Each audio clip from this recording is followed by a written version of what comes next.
Here, when you started your company, you wanted to make just enough money to stay broke, right? I mean, who wants that, right? Nobody wants that. So this guy messages me on Twitter and he says, you know, you sure talk about money a lot. You talk about money a lot in your tweets. You talk about money in your all your social media. I said, man, this guy's really following me here. I mean, but that's great. So that's great. But he says, you know, money won't make you happy. And I said to him, well, you know, not making money won't make you happy either, right? I've tried being broke and busted. It was a disaster of an experiment. Wouldn't you agree? Hey, how many have been broke, right? How many know that having money is better than not having money, right? Yeah, right? I mean, that's a given, right? How many know that this is a prospecting tool, your phone, right?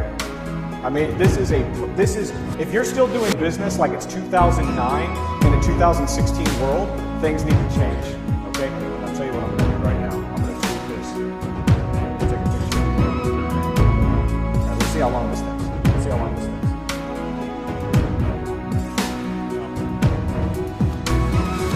Congliaro.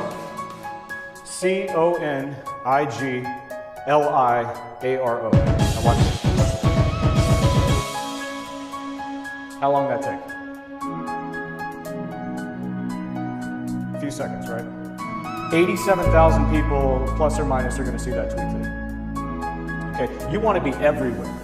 You want to take massive amounts of action. Okay, it's not enough to just say, well, people in my little town know about me. No, you want people everywhere talking about you. Today I want to talk about taking massive amounts of action. Okay, there's 4 quadrants when it comes to taking massive amounts of action. The first quadrant is no action. How many of you guys know no action? Right? I'm not going to do anything. I'm not going to make any phone calls. I'm going to wait for all the business to come to me. I'm really not going to do anything to put myself out there. I'm just going to wait for it all to come to me. How many of you know no action? How many of you know people that take no action?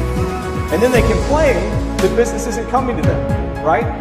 I like to call that taking massive amounts of action, but towards the negative, right? You know, everybody's taking massive amounts of action, but some people don't do anything with it. Here's the second thing. Second quadrant is taking a normal amount of action. Okay, that's just kind of going through the motions, showing up to work. Oh, I work 9 to 5. I'll call this customer if I have to. You know, normal amounts of action. How many of you been there? How many ever feel like that? I'm with you. I'm with you. I'm with you. Third quadrant is taking average amounts of action.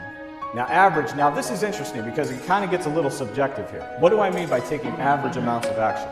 Okay, what I mean is whatever I think or whatever you think your market's doing, the guys that are in your industry that you're competing against day in and day out, you're thinking, I'm probably going to take the same amount of activity towards my business as they do. So we're going to call that average.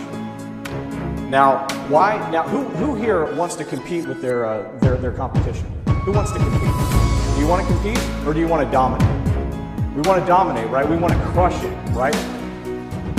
You know, you got to take pictures with your customers. Take your picture with your arm around your customer, saying this. Send them the link to your Facebook page. Send them the link to your Twitter account. Then they're going to start following you. Then all of a sudden they get hooked on you, right? You want to keep your customers addicted to you. They're like, hey, I just text my customers every now and again saying, hey, we just put up a new car gallery. Maybe your car is on. Maybe a picture of your car is there. You know, 9 times out of 10, it's not their car. But they're like, oh, maybe he's got a picture of my car. You know, because these people, they love their cars, right? They wouldn't hire us if they didn't love their vehicles. So they feel like, hey, they're part of your show, right? Keeping your customers addicted to it's huge. How many of you know that you got to cut through all the noise? This is a noisy world, right? You got to cut through all that noise. I know some guy says to me about 3 weeks ago, we were doing one of these. This guy says to me,